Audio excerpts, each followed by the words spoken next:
আসসালামু আলাইকুম। সবাইকে স্বাগত জানাচ্ছি। আমি ইঞ্জিনিয়ার মোহাম্মদ ইকরামুল ইসলাম।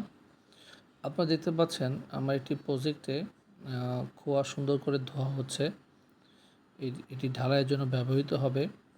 আসলে প্রত্যেকটা সাইডেই কাজের মানকে সুন্দর রাখতে হলে খোয়া সুন্দর করে পরিষ্কার করার কোনো বিকল্প নেই। কাঙ্ক্ষিত স্ট্রেংথ পেতে গেলে অবশ্যই খোয়াকে সুন্দর করে পরিষ্কার করে নিতে হবে, যাতে খোয়ার মধ্যে কোনো সুরকি না থাকে। সুরকিটা অনেক ক্ষতি করে, যেহেতু এটা বালির থেকেও চিকন হয়, অনেকটা মাটির মতো। তো এই জন্য ওটা যতটুকু ঢালাইয়ের না কম আসে ততই মঙ্গল।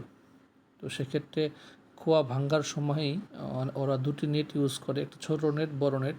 যদি ছোটো নেটটা আমরা খুলে ফেলি, খুলে ফেলে খোয়া ভাঙ্গি মেশিনে, তখন ইনশাল্লাহ ওই সুরকিগুলো পড়ে যাবে।